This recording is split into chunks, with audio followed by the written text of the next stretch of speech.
Halo semua, bertemu dengan saya Deniria Marsilaban dari tim pengajar Aljabar Linear 1. Sekarang kita akan melihat transformasi satu-satu. Mirip dengan fungsi satu-satu ya, kalau Anda pelajari di kalkulus. Definisi, transformasi TA dari Rn ke Rm adalah satu-satu jika TA memetakan vektor yang berbeda di Rn ke vektor yang berbeda di Rm. Jadi, kalau vektor yang berbeda di Rn dipetakan ke vektor yang berbeda di Rm, maka pemetaan itu atau transformasi itu kita sebut satu-satu. Contohnya, ini adalah pemetaan atau transformasi yang satu-satu. Jadi, kalau ini berbeda di Rn, maka ketika ditransformasi, maka hasil transformasinya juga berbeda di Rm. Jadi, kalau ini kita sebut misalnya vektor X, ini adalah vektor Y, maka hasil transformasi TA X itu berbeda dengan TA Y. Ya, sementara ini nanti adalah transformasi yang tidak satu-satu. Apabila di sini X, ini Y, dan ternyata TAX di sini, TAX itu sama dengan TAY. Maka dalam kasus ini kita katakan transformasi ini tidak satu-satu. Kemudian kita akan melihat kernel dan jangkauan. Sebenarnya Anda sudah belajar ini di bab sebelumnya, definisi 2, tapi ini kita akan menggunakan untuk transformasi dari Rn ke Rm. Jadi jika TA adalah transformasi dari Rn ke Rm, jika TA transformasi dari Rn ke Rm adalah matriks transformasi, jadi TA-nya adalah matriks transformasi, maka himpunan semua vektor di Rn yang dipetakan oleh TA ke vektor 0 disebut kernel dari TA. Ditulis ker TA. Jadi kernel dari TA itu adalah himpunan vektor di Rn yang dipetakan ke vektor 0. Kemudian himpunan semua vektor di Rm yang merupakan peta dari setidaknya satu vektor di Rn disebut jangkauan dari TA, ditulis RTA. Nah, nanti kita dapat melihat bahwa kernel dari TA itu sama dengan ruang 0 dari A, karena itu adalah vektor yang dipetakan ke vektor 0 oleh TA. Sementara RTA atau jangkauan dari TA itu adalah ruang kolom dari A, yaitu adalah vektor-vektor yang berada di ruang kolom A. Ya, nanti kita bisa melihat di sini kalau ini misalnya Rn dan ini Rm, dan kita punya transformasi TA yang memetakan transformasi dari Rn ke Rm, maka nanti Anda akan lihat bahwa kernel itu berada di Rn ya. Jadi subnya Rn itu adalah vektor-vektor di Rn yang dipetakan ke vektor 0 di sini. Jadi mungkin di sini ada beberapa, bisa satu atau bisa beberapa yang dipetakan ke vektor 0. Ini vektor 0 ya. Ini yang adalah kernel. Sementara jangkauan itu ada di Rm. Jadi jangkauan itu adalah suatu sub dari Rm. Belum tentu semuanya. Kalau semuanya bisa semuanya, bisa tidak gitu ya. Jadi ini R. Ya. Kita akan melihat lebih jauh tentang kernel dan jangkauan. Jika melihat dari pandangan matriks, dari sisi matriks, maka kernel itu adalah ruang 0 dari A. Kalau dilihat dari pandangan sistem, maka kernel itu adalah ruang solusi dari SPL homogen AX sama dengan 0. Itu. Dan kalau dilihat dari pandangan transformasi, maka kernel ini ruang nul dari A atau ruang solusi dari SPL homogen X sama dengan 0 itu adalah kernel dari TA. Jadi TA ini adalah transformasi dengan matriks transformasinya adalah A. Ya. Kemudian jangkauan, kalau kita lihat dari pandangan matriks, cara pandang matriks, maka jangkauan ini adalah ruang kolom dari A. Kalau kita melihat dari persamaan, cara pandang persamaan, untuk semua B di Rm, di mana AX sama dengan B konsisten itu adalah jangkauan. Jadi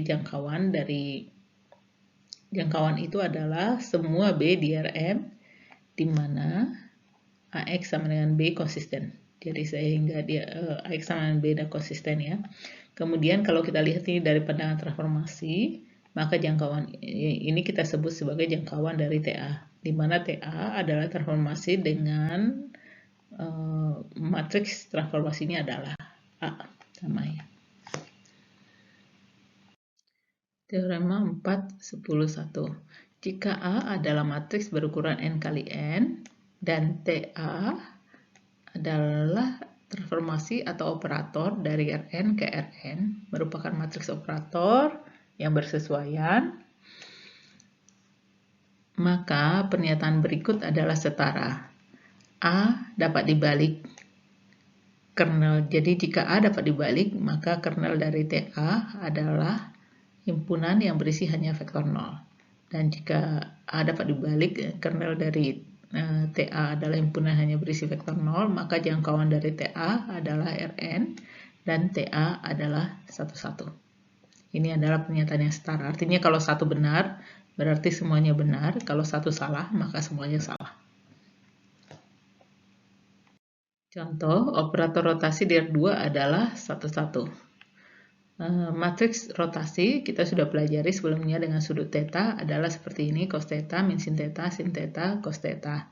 Dan ini adalah 1,1. Untuk menunjukkan 1,1 kita cukup menunjukkan bahwa matriks ini adalah invertible.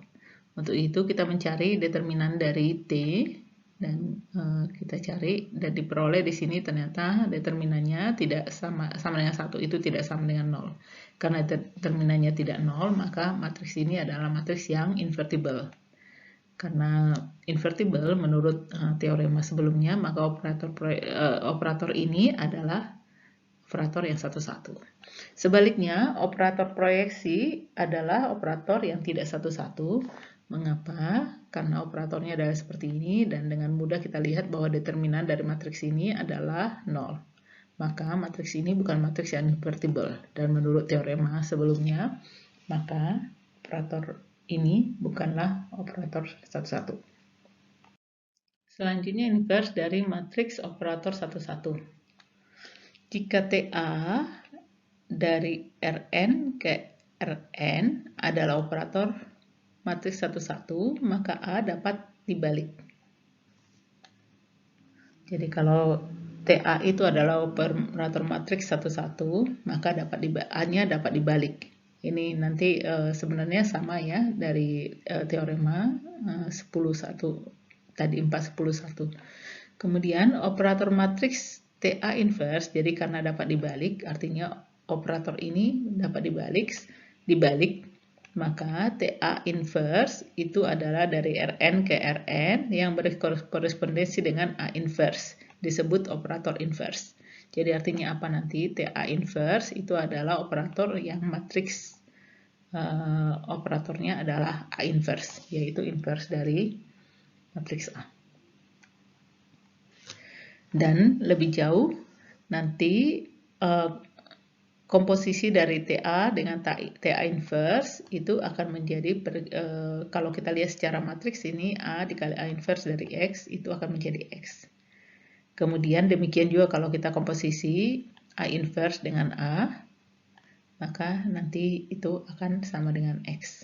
Kalau kita tulis secara komposisi matriks di sini, komposisi di sini, maka komposisi TA dikomposisi dengan TA inverse itu akan sama dengan ini, dan itu akan sama dengan TI.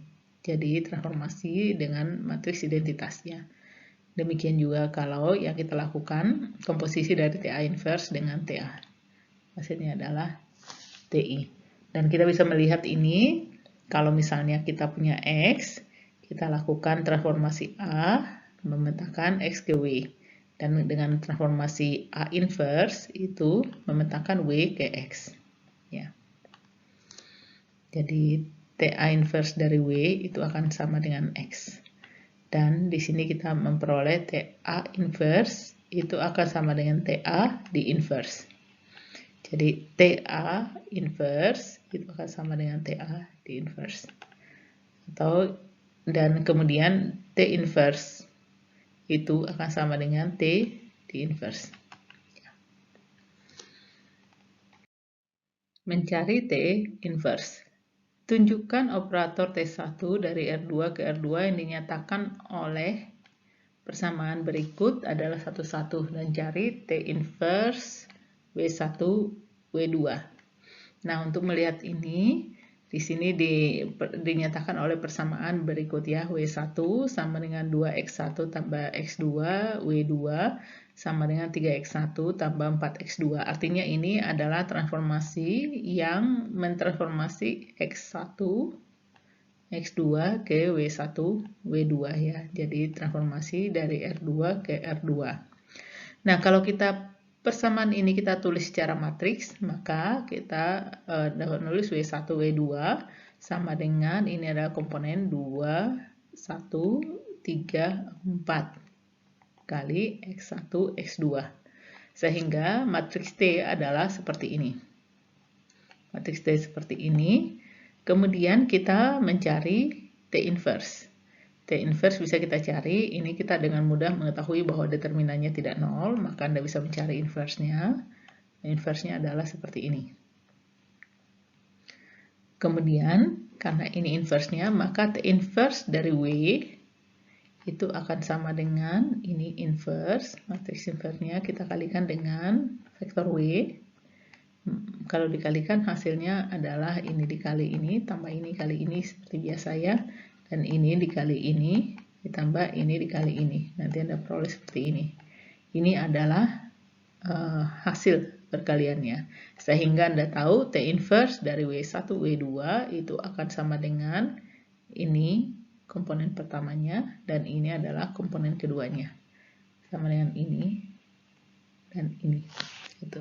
Jadi kita bisa mencari transformasi inverse dari suatu transformasi. Ini T1, kita mencari transformasi inverse-nya. Nah, untuk mengakhiri bab 4 ini, kita kembali kepada pernyataan yang ekivalen ya. Dan ini kita dinyatakan dalam teorema 4.10.2. Ini sudah Anda peroleh sampai sebelumnya, dan di bab sebelumnya kita sudah masuk ke sini sampai Q. Nah, yang menjadi tambahan adalah R, yaitu kernel dari TA. Itu adalah himpunan yang berisi vektor 0 saja ketika A-nya invertible ya. Ketika A invertible. Dan jangkauan dari TA itu adalah Rn. Kemudian TA adalah 1, 1. Itu yang baru yang kita peroleh dari teorema 4.10.1 tadi. Demikian akhir dari bab 4. Pada pertemuan selanjutnya akan dibahas bab 5 dan selanjutnya.